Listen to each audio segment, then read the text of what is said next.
Еще. Ну, праздник. Извините, так сказать. Ну, тот лоббист, да. Ну, мы не придем, ну. Да, да, еще. Ну, тут так, да.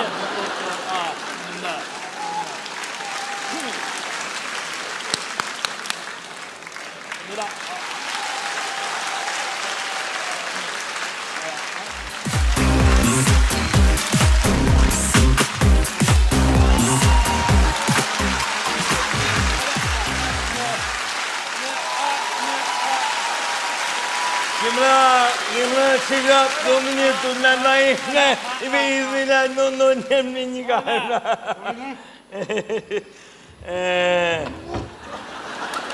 Ну, ну.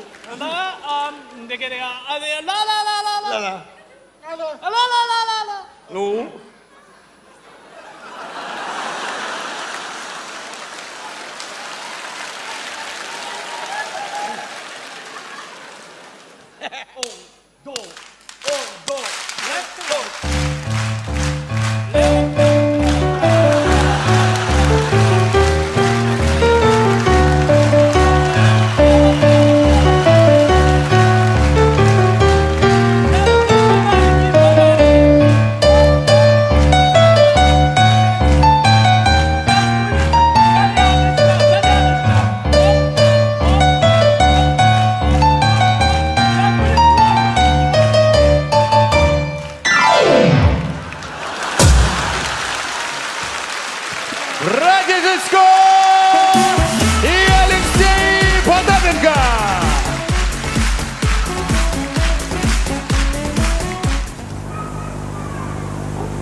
Et il y a un certain Wilhelm Marr, un juif allemand, qui a écrit un livre il y a à peine 100 ans, qui s'intitule Le miroir du judaïsme, dans lequel il dit « Avant 4 générations, il n'y aura absolument plus une seule fonction dans l'État, sans excepter les plus élevés qui ne seront pas en la possession des juifs. » C'était pas une prédiction, ça, c'était pas de l'art divinatoire, c'était seulement logique. Et le refus de la religion a engendré des structures économiques injustes. Depuis 2 siècles, on a tout fait pour déraciner, avilir le peuple, lui enlever tout idéal, tout amour du métier, toute religion. On engendre le prolétariat et on l'écrase. Bétail mondial voué à la boucherie de 14-18 et de 39-45 et aux 150 guerres qui ont suivi entre le système libéral et l'idéologie marxiste. Elle rapporte d'immenses fortunes aux financiers qui mènent le monde, au Basil Zaharoff, au bloc du Dassault, au Rothschild, au Warburg, au Hammer, consorts. Il n'est pas d'exemple dans l'histoire de l'humanité d'une plus profonde déshumanisation. La chute de l'Empire romain semble un petit détail à côté de cet effondrement mondial où l'homme, isolé de toute attache naturelle et surnaturelle, est livré comme une épave rentabilisante et pornographiable à merci à la démence universelle. L'homme a perdu tout pouvoir de s'adapter au réel. La domination des circoncis au 8e jour est définitive. Nous aurons le nouvel ordre mondial, c'est-à-dire l'organisation sans faille du chaos universel. Yes, that dwelling space for several 100,000 of our people could easily be provided. Well, I would hate to have to decide who stays up and who goes down. Well, that would not be necessary, Mr. President. Could easily be accomplished with a computer. And the computer could be set and programmed to accept factors from youth, health, sexual fertility, intelligence, and a cross-section of necessary skills. Of course, it would be absolutely vital that our top government and military men be included to foster and impart the required principles of leadership and tradition.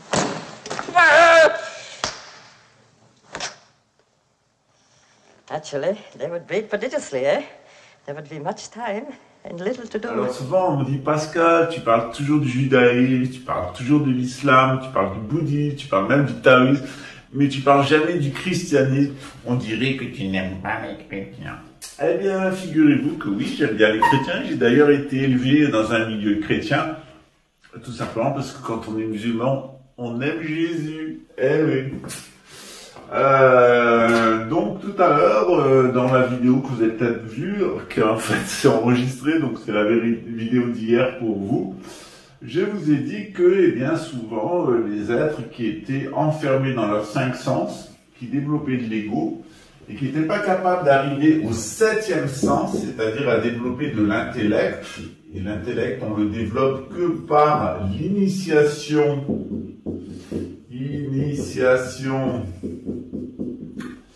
et l'étude de la gnose, c'est-à-dire la connaissance de soi et la connaissance du monde, de l'univers et des dieux qui l'habitent. Eh bien, si on reste enfermé dans ces 5 sens, la vie en avant s'enferme dans la descendance. Et puis, on va s'enfermer surtout dans son ego, c'est-à-dire moi, je, hein, c'est l'autre, il a tout réalisé. Gawain Sylar est mort, mais Jabba est arrivé vous apporter la connaissance, il est l'homme de lumière. Alors, s'il a une initiation et qu'il a reçu la gnose, il n'y a pas de problème, ça s'appelle de l'intellect, mais il n'a pas reçu d'initiation, il a juste lu Babylone Décoded. Donc, il répète comme un perroquet parce qu'il est stupide. Voilà. Et que le problème des gens qui restent enfermés dans leurs 5 sens, dans leur 6e sens, qui n'ont ni l'intellect ni l'initiation, eh bien, ils vont fonctionner selon ce que je vous ai indiqué ici, c'est-à-dire le triangle anarchiste. Vous allez voir comment il fonctionne. Le triangle anarchiste, eh bien, les anarchistes, ils fonctionnent selon le triangle de Karpman. Sauveur, bourreau, victime, c'est-à-dire que, eh bien, selon les situations, si vous êtes enfermé dans vos sens, et si vous vous fiez qu'à votre ego, tantôt vous serez un sauveur, tantôt vous serez un bourreau, tantôt vous serez une victime. Il n'y a pas le choix, vous allez tourner de l'un à l'autre. Et quand on étudie la gnose, eh bien, qu'on arrive à effacer l'emprise des sens. Donc on va effacer l'emprise des sens. On ne va plus être des êtres sensoriels, dominés par leur bite, leur petit manège intérieur, et puis leur ego, et puis leur volonté de bouffer autrui. Quand on va étudier la gnose, une des premières choses qu'on s'aperçoit dans la gnose, c'est que, eh bien, dans le bouddhisme, on avait déjà expliqué le triangle de Karpman. Voilà. Alors, ce triangle de Karpman, il oppose, eh bien, il dit que tour à tour dans la vie, on passe par une séquence de sauveurs, bourreaux et victimes. Et quand on y regarde de près, on va retrouver les diagrammes, le sauveur type 2, type 8, on va mettre le bourreau ici, c'est plus simple. Voilà. Bourreau et victime. Et vous allez retrouver dans le bourreau le type 8, le chef, et dans la victime le type 5, le mentaliste. Voilà. Et vous allez voir que souvent, entre le sauveur que nous sommes et la victime que nous sommes, eh bien, on va voir, souvent on veut sauver les gens, on se demande bien de quoi, et qu'on va rencontrer, eh bien, 2 obstacles. Le premier, c'est qu'on va vouloir réussir à tout prix à les sauver, c'est la réussite. Et ensuite, eh bien, qu'on va vivre, pas comme on le pense, de la tragico-comédie.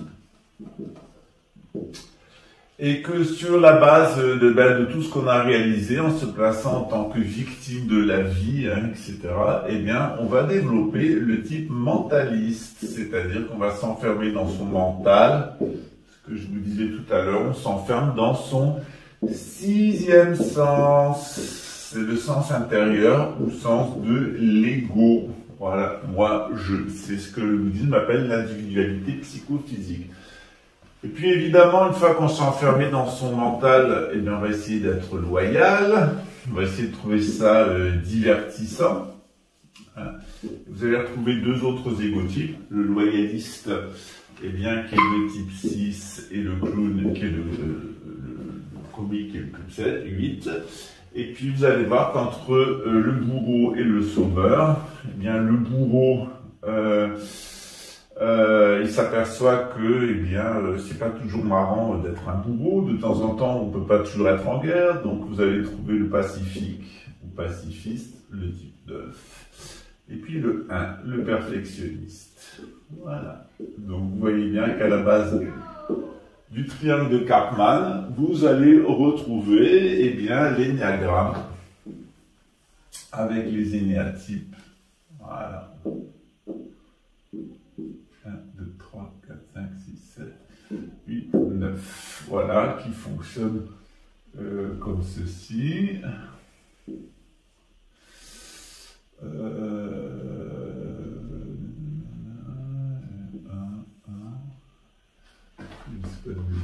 va me le reprocher.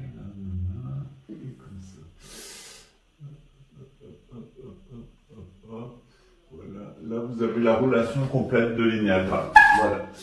Alors, généralement, on enlève, je pense qu'on enlève ces traits-là. Voilà. Donc, vous allez retrouver l'énéagramme classique avec les 9 égotypes qui correspondent aux 9 positions de l'étoile polaire et à 9 types d'humanité dans la grande année de 26 000 ans. Voilà. On retrouve aussi, eh bien, dans ce triangle de Karpman, on va l'effacer.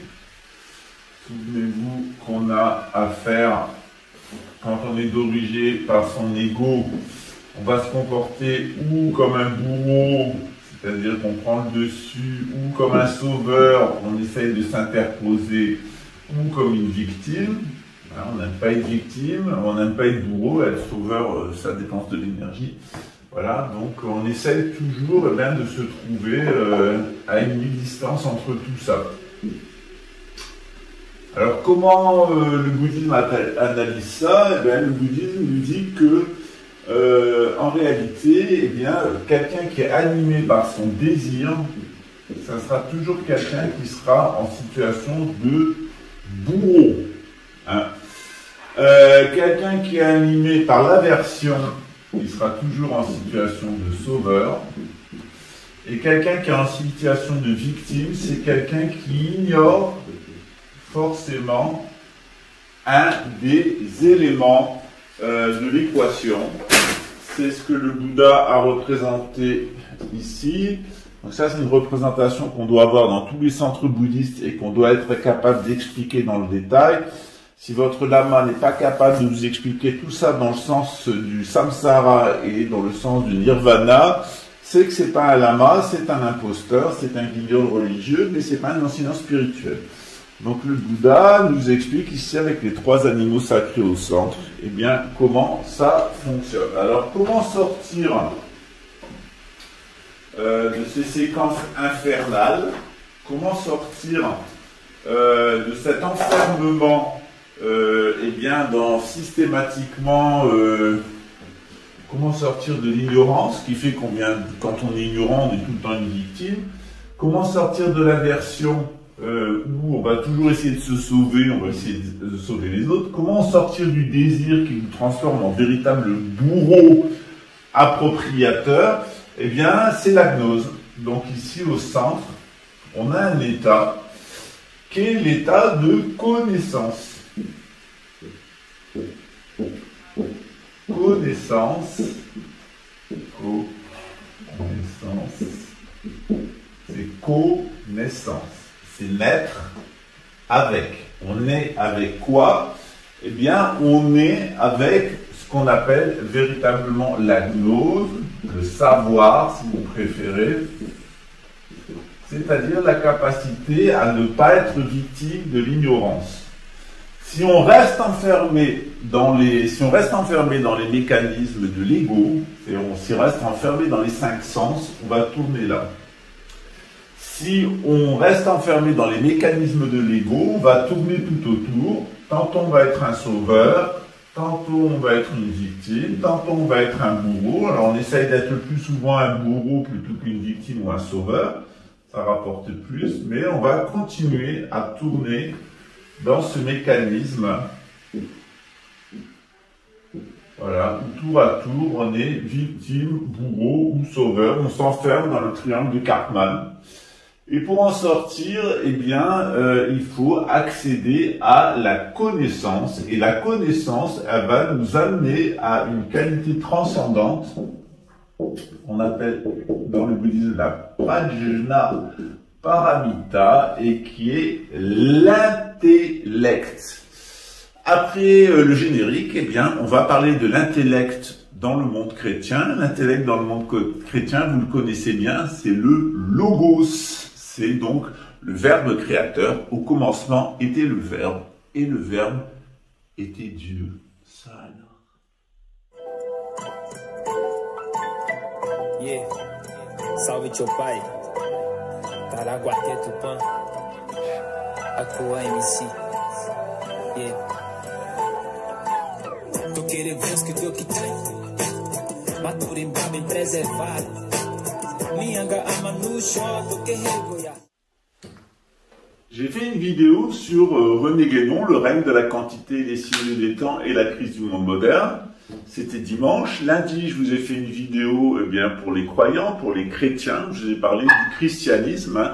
Eh bien, qu'est-ce qui se passe dans le christianisme? Et aujourd'hui, on va encore plus loin. Encore plus loin dans la compréhension de qui est Jésus.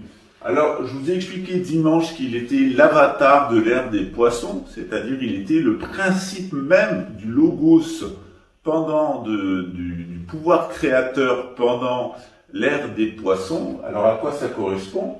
Comme je vous l'ai dit, dans le plérum céleste, il y a un astre qui est particulièrement important pour nous dans notre système solaire, c'est le Soleil. Or, le Soleil, de -6 avant Jésus-Christ jusqu'à 2134 après Jésus-Christ, il se lève le jour du printemps, le jour de la nouvelle lumière, c'est la lumière du printemps, il se lève en Poisson. Voilà pourquoi Jésus est considéré comme une descente, avatara, on appelle ça en sanskrit, une descente, une manifestation du soleil en Poisson. Le soleil en Poisson, eh bien, qu'est-ce qu'il apporte? En règle générale, il apporte la loi de guérison. Ça, c'est au début. Et à la fin, ce soleil va complètement se dégrader et va se manifester en son contraire qui est l'intoxication. Donc on peut dire que dans l'ère des poissons, on va commencer par la guérison spirituelle et on va finir par l'intoxication psychique totale, ce à quoi correspond la psychotronique. On vous empoisonne d'un point de vue psychique en vous empêchant de vous connecter au soleil des poissons, et celui qui va suivre, le soleil du Verseau, qui est le suivant, avant c'était le soleil du Bélier, eh bien, on vous empêche eh bien, de vous connecter à Dieu, de vous connecter au soleil, au principe créateur, et on le fait de toutes les façons possibles, en vous connectant à de l'intelligence artificielle, en vous connectant à des psychismes de policiers qui viennent des familles qui sont des déchets de l'humanité, hein, des familles d'alcooliques, de consanguins, de criminels, etc. Regardez toute la racaille qui vous dirige partout dans le monde. Faites des recherches, vous allez voir de quelle famille ils viennent. Je peux vous assurer que c'est gratiné. Cherchez les ancêtres du préfet l'Allemand, les ancêtres du préfet Witowski, les ancêtres du préfet Mérignac. Lui, il a été assassiné. Mais regardez en règle générale qui la République prend comme préfet. Vous allez voir où ils sont allés les chercher. C'est comme dans Les Visiteurs, c'est Jacques-Henri Jacquat, c'est Jacouille la fripouille derrière. Voilà. Donc, qu'est-ce qu'on nous dit dans le christianisme? Eh bien, on nous dit que le prince sauveur de l'ère du poisson, on nous dit qu'il y a un nouveau messie qui va arriver ici dans l'ère des Verseaux, c'est le Christ du retour, qui viendra dans la gloire pour juger les vivants et les morts. Hein.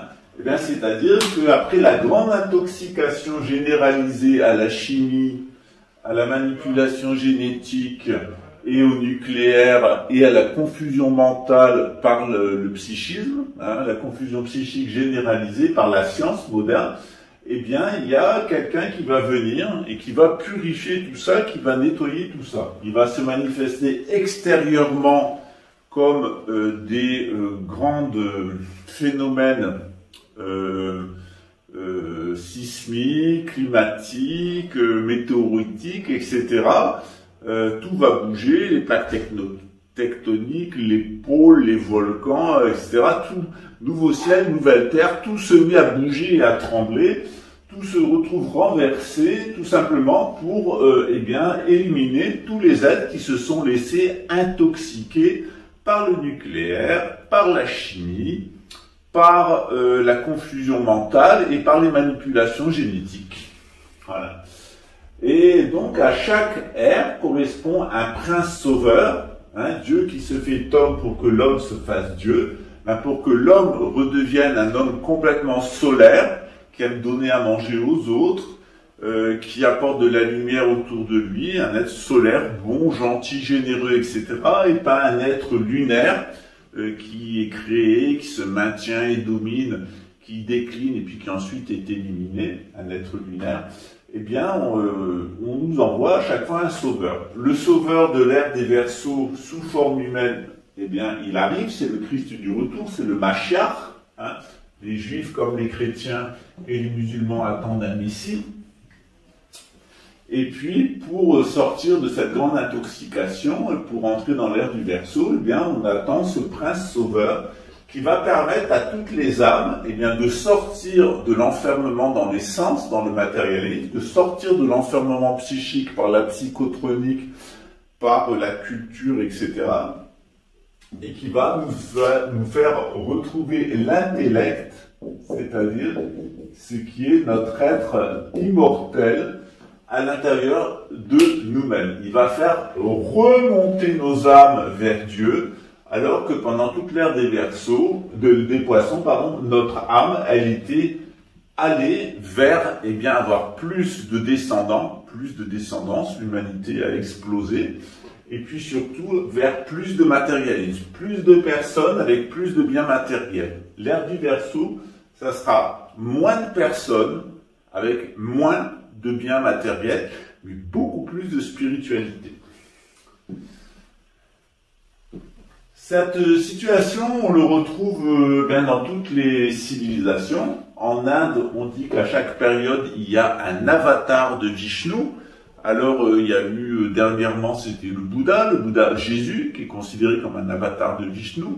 Il y a eu aussi, avant, il y avait donc le Bouddha Sakyamuni, avant il y avait Krishna, avant il y avait Rama Krishna, Mukunda, Murari. Voilà, donc à chaque période, eh bien, on a une loi, un logos, une loi qui se manifeste sous forme humaine. Alors, le logos, celui qui a amené des informations de la divinité pendant l'ère du Bélier, ben, c'est évidemment Abraham. Voilà. Abraham, il a amené la spiritualité de l'ère du Bélier. Moïse, il a amené la loi de l'ère du Bélier. Jésus a amené la spiritualité de l'ère des poissons. Et Mohammed, la paix sur lui, a amené la loi de l'ère des poissons. C'est pareil pendant l'ère du Verseau. Pendant l'ère du Verseau, on va avoir quelqu'un qui va amener la spiritualité de l'ère du Verseau. C'est le Messie. Pour les Juifs, c'est le Mashiach. Pour les musulmans, c'est le Massia. Pour les chrétiens, c'est le Messie, le retour de Jésus. Mais on a aussi quelqu'un qui va ramener une nouvelle loi, et ça, c'est l'imam al-Mahdi chez les musulmans. C'est-à-dire qu'on va avoir une reformulation de la loi islamique. Elle va se présenter de façon plus simple, de façon plus adaptée, afin de construire une grande civilisation universelle. Dans cette civilisation, il y aura très certainement des modifications. Quand on est passé du judaïsme au christianisme, eh bien, il y a eu des modifications. Et quand on va passer de l'islam à la nouvelle version de la charia, qui est donc la prochaine religion universelle qui va se mettre en place, eh bien, on va aussi avoir un glissement, comme du judaïsme vers le christianisme, on va avoir un glissement de l'islam vers cette nouvelle religion universelle qui est la religion de l'ère du Verseau. Elle n'a rien à voir avec le New Age. Le New Age, c'en est une parodie satanique, c'en est même exactement l'inverse. On va donc voir maintenant, eh bien, pourquoi le New Age est au service de l'Antéchrist, pourquoi il lutte contre la venue du Christ.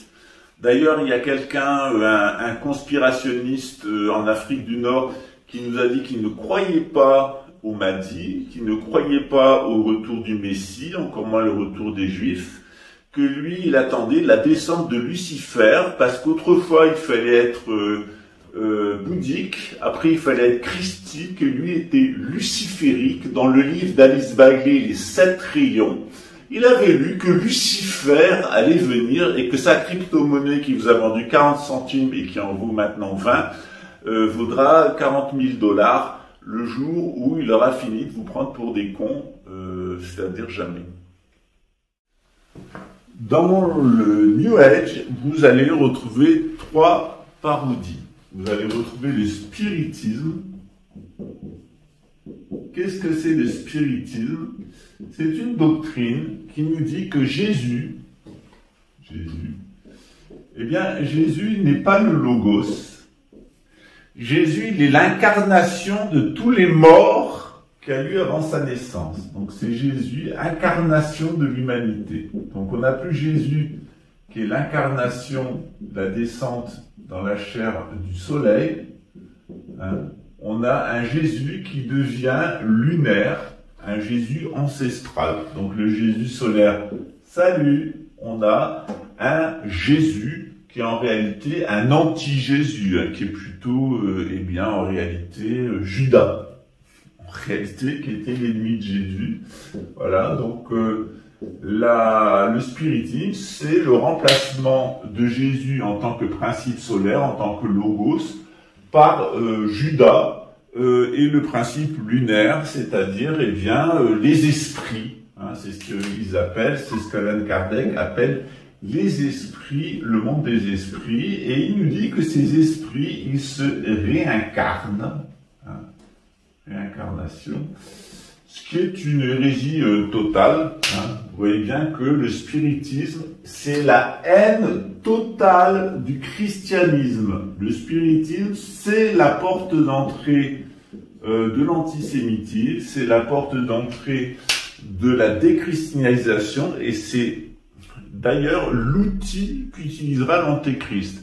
Amazon a inventé dernièrement une petite boîte qui s'appelle Alice, je crois, Alicia, la lumière, Lucifer. Et cette petite boîte, Alice ou Alicia, eh bien, elle enregistre la voix de vos défunts et puis elle va communiquer avec vos enfants comme si c'était des parents qui parlaient depuis l'au-delà, avec toute leur structure de vocabulaire, leur intonation, leur voix, etc. C'est la grande parodie finale de l'imposture spirite qui avait d'ailleurs été annoncée dans l'islam. D'où l'interdiction du spiritisme dans les religions du livre.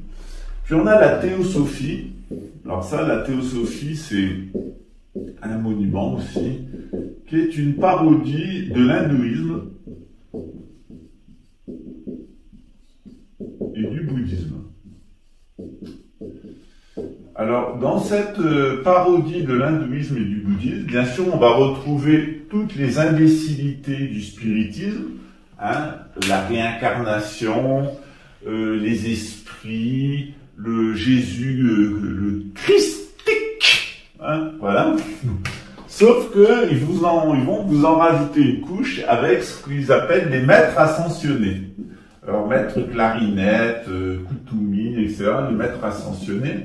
Alors, ils n'ont jamais existé, sauf que dans la tête de Alice Bailey et de Rudolf Steiner, des escrocs patentés. Et ces gens-là qui n'ont jamais reçu aucune initiation, Blavatsky a reçu une contre-initiation. Elle a reçu une contre-initiation à la magie noire en Égypte, dans le cadre des cimetières du Caire. C'est ce qu'on appelle en Égypte, en arabe, le cirque. Ça s'écrit cirque. Voilà. C'est un cirque.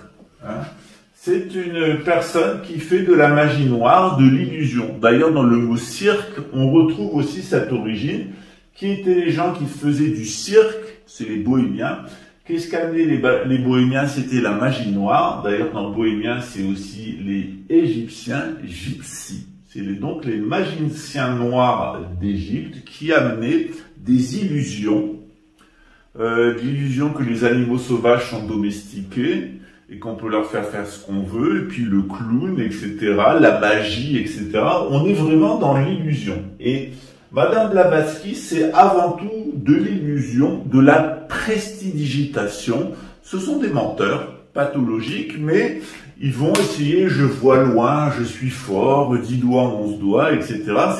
C'est Gogolski et la vibration, la fréquence 748, Boeing 747 sur les tours, et puis la mémoire des eaux.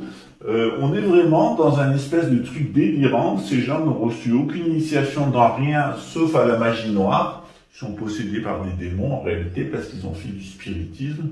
En règle générale, d'ailleurs, c'est souvent des âmes de défunts qui les persécutent, notamment les gens qui ont travaillé dans les camps de concentration. Leurs familles sont... Tous les juifs qui ont été exterminés dans les camps de concentration, les âmes en ont après les descendants. D'ailleurs, la personne en question, Pédowski, il n'a jamais pu rentrer dans le camp de concentration, dans les ruines du camp de concentration, où sa famille a exterminé tant de personnes pour les déposséder, et maintenant ouvrir des pharmacies, se faire passer pour des inconvenables, y compris des préfets et des colonels saint-cyriens. Ce qui ne sont pas. Donc, c'est Maître Ascensionné, cette magie noire avec tous les, c'est ce qu'on appelle les petites facultés opératives. Voilà. C'est l'opératif, c'est le phénoménologique. Phénoménologique. On est là en pleine phénoménologie. Il y a des petits, on fait des petites expériences, ça fonctionne. Il y a des petits phénomènes, donc on a des pouvoirs occultes. C'est ce que l'Inde appelle les siddhis. Et on nous met en garde en Inde contre ces fameux siddhis. Donc la théosophie, c'est une escroquerie qui est une négation absolue de tous les principes de l'hindouisme et du bouddhisme. Hein. Donc ils vont vous parler de Krishna, ils vont vous parler de Bouddha, mais de manière tout à fait parodique, de manière tout à fait insensée, de manière tout à fait stupide. Et puis il y a une idéologie qui est issue des deux. Alors si ici on est en France, ici on est aux USA et en Grande-Bretagne, mais principalement en Grande-Bretagne, puisque c'est des agents de la couronne britannique, et on va trouver en Allemagne, ou en Prusse, plutôt à l'époque, en Allemagne, on va trouver l'anthroposophie de Rudolf Steiner. L'anthroposophie, c'est un mélange de tout ça, donc à la base les maîtres ascensionnés, puisque Steiner finit par avouer qu'il n'a jamais été Rose-Croix, qu'il n'a été jamais initié à quoi que ce soit, qu'il est un hurluberlu, qu'il a été 14 ans directeur de la Société théosophique d'Allemagne, mais à cause de la volonté d'hégémonisme des Allemands de Grande-Bretagne, les Allemands du continent ont une réaction de rejet concurrente, ce qui a donné le nazisme. Donc l'anthroposophie de Rudolf Steiner, vous avez trouvé tout ça. L'incarnation de l'humanité dans la personne de Jésus, c'est le Logos, le Christ cosmique. Hein, c'est en réalité le vrai travail de Judas, c'est l'enfermement dans la voie ancestrale, les esprits des défunts, c'est les théories réincarnationnistes de Steiner, c'est les fameux maîtres ascensionnés, c'est de l'opératif, de la phénoménologie, c'est la recherche de pouvoir, et notamment chez Steiner, ce qu'il a cherché, c'est l'opération de campagne. C'est-à-dire qu'il s'est aperçu que dans les campagnes, dans la magie des campagnes, il y avait des survivances du druidisme et de différentes traditions anciennes. Donc l'opératif de campagne, c'est les petits phénoménologiques de campagne. Donc Steiner va récupérer tout ça, dont il va faire l'agriculture biodynamique. Et cet opératif de campagne, il va le mélanger avec de la science du début du XXe siècle. Donc on va appeler ça du scientisme, hein, pour être, voilà. Donc la plupart des choses qu'a dit Steiner sont périmées d'un point de vue scientifique moderne. J'ai oublié de vous le dire. C'est du scientisme pur. Et puis, à la base, après cette opérative de campagne qui avait donné il y a à la base, ça, une vision qui est complètement fasciste, fascisme autoritaire, hein, avec le suprémacisme blanc.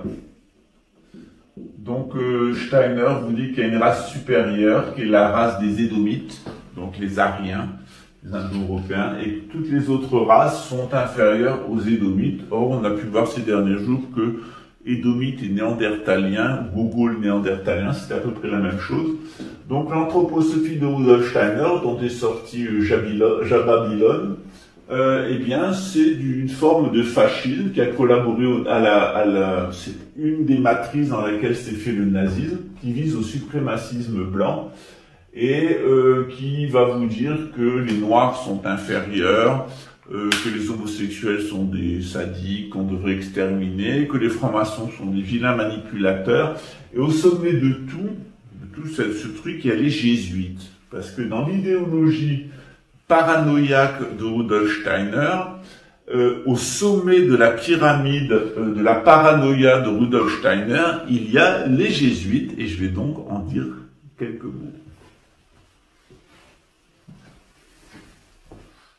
Alors, vous allez trouver ici la pyramide de la paranoïa New Age, que vous retrouvez chez les conspis. Vous allez voir que tout ça, on retrouve ça chez Rudolf Steiner.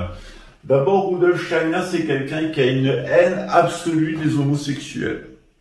Il a une peur panique de se faire enculer, parce que ça fait mal, dit-on dans les écoles Waldorf, ça fait mal de se faire enculer.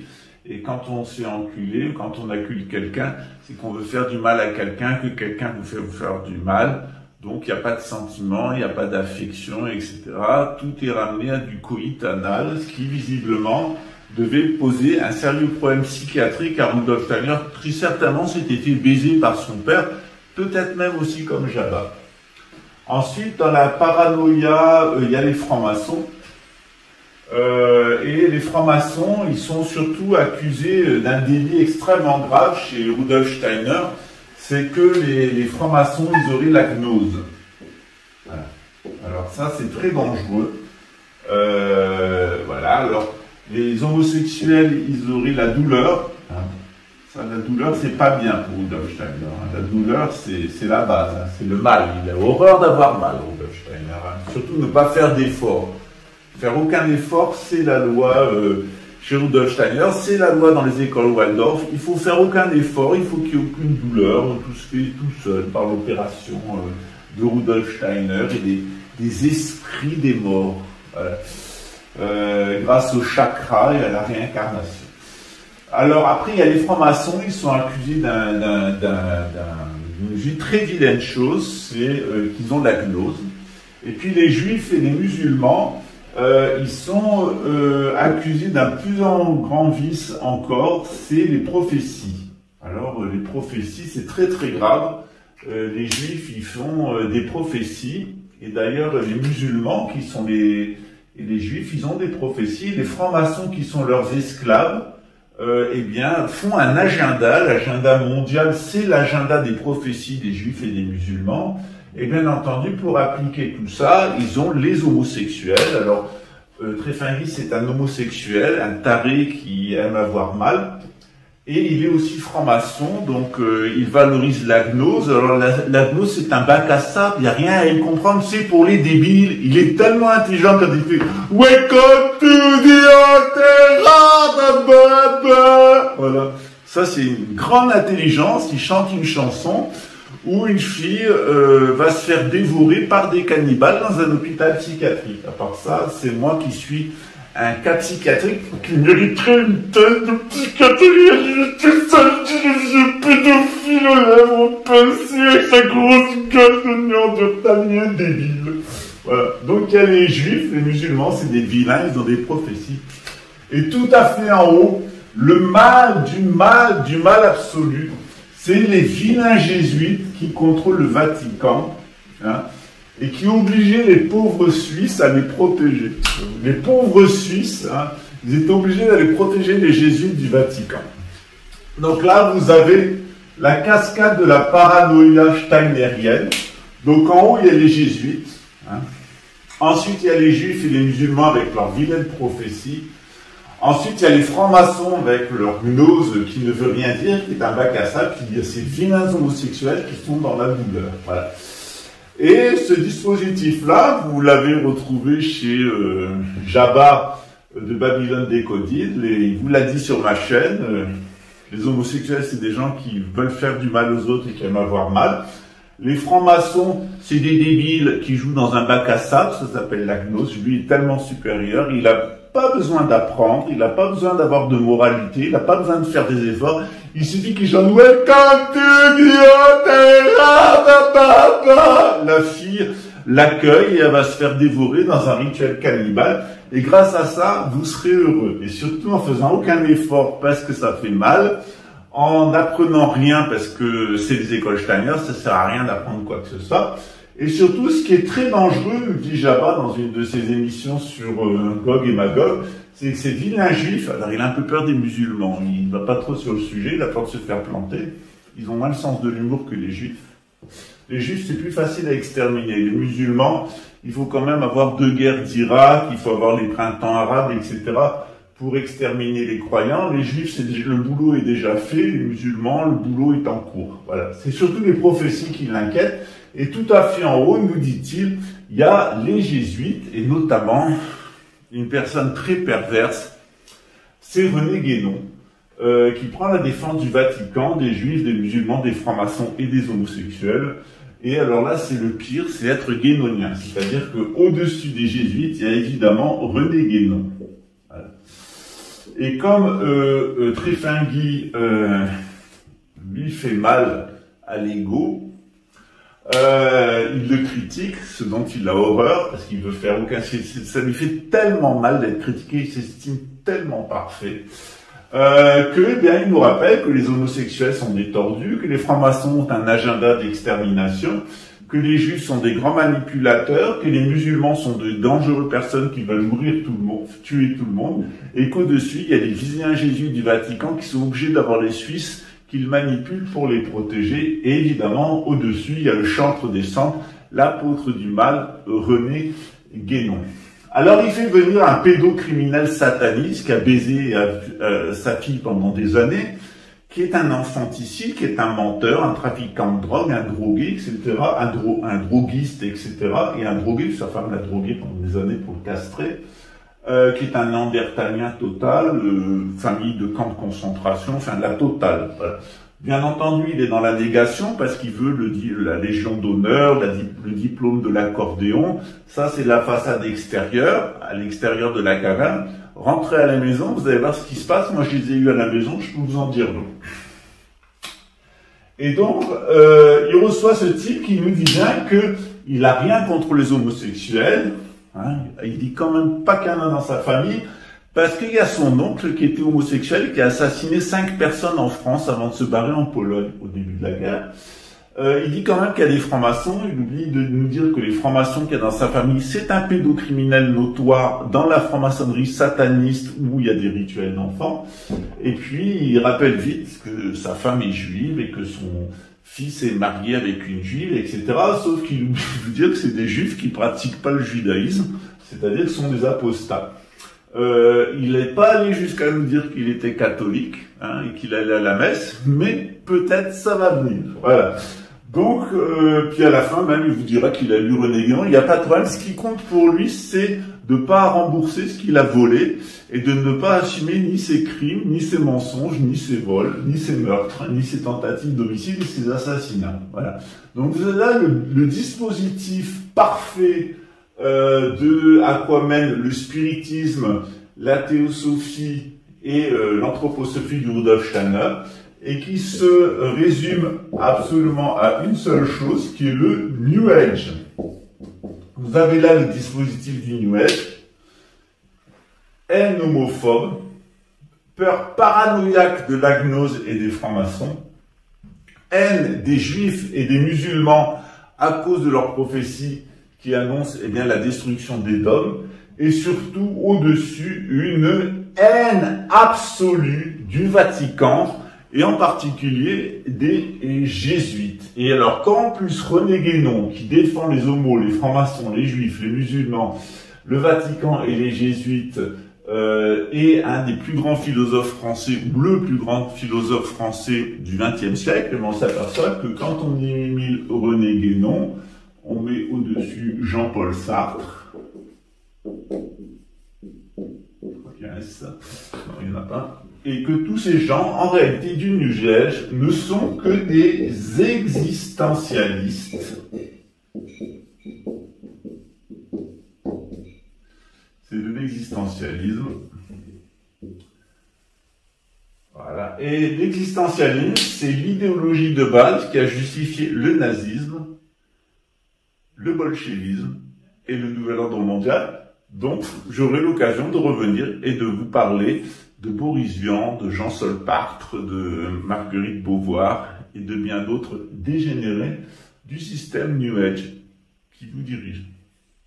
Méfiez-vous des gens qui vous disent que la religion est liberticide, qu'elle est un enfer, qu'elle est un esclavage et que votre ego, c'est la liberté. C'est ce que pense un enfant dans un bac à sable.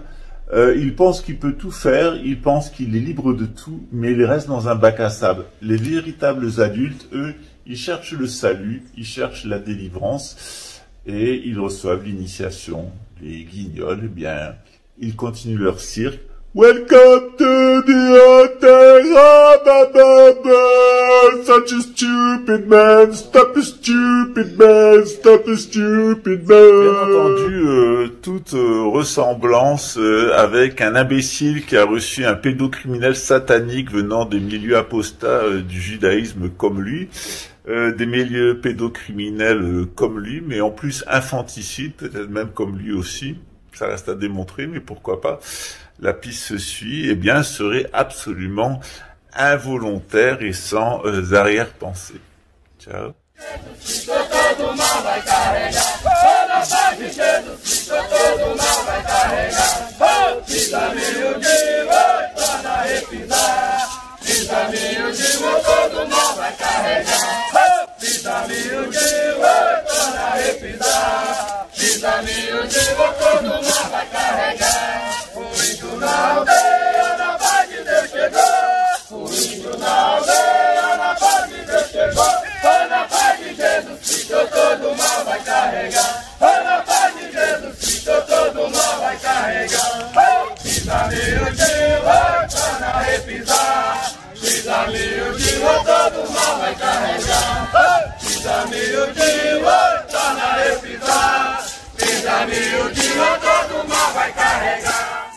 Là, c'est un guerrier qui est en train de recevoir une voiture traditionnelle. Il a eu un rêve cette nuit. Le vent a soufflé. Et donc, ça lui a inspiré des dessins tradis. Il correspond à l'esprit du moment.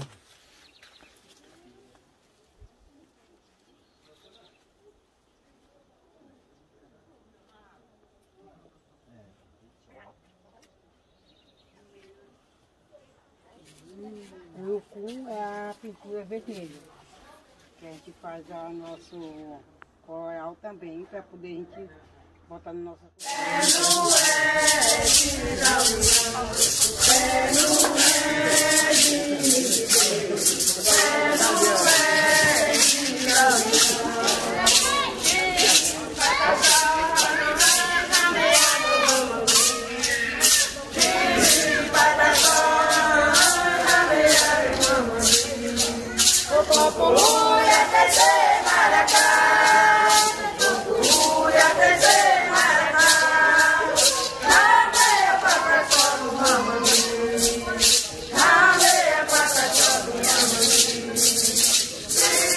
Passa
Quer mentir pra mentiroso, me fazer de bobo, esse aqui não vai não. Seu beijo até que é gostoso, eu piro no seu corpo, mas dividir não curto não. Eu nasci, ontem foi, faz meu chá de fralda aí. Chego no banco da frente, beijinho no rosto pra se despedir. Tá de brincadeira comigo, esse carro nunca foi de aplicativo. Mas você pensa que me engana, pensa que me ilude. Hilux prata nunca foi Uber. Você pensa que me engana, pensa que me ilude. Hilux prata nunca foi Uber.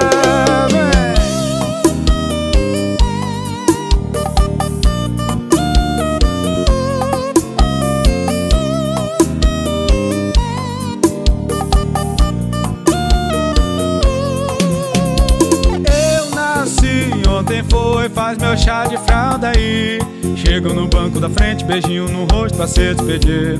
Tá de brincadeira comigo, esse carro nunca foi de aplicativo. Mas você pensa que me engana, pensa que me ilude. Hilux prata nunca foi Uber. Você pensa que me engana, pensa que me ilude. Hilux prata nunca foi Uber. Você pensa que me engana, pensa que me ilude. Hilux prata nunca foi Uber. Você pensa que me engana, pensa que me ilude. Hilux prata nunca foi Uber.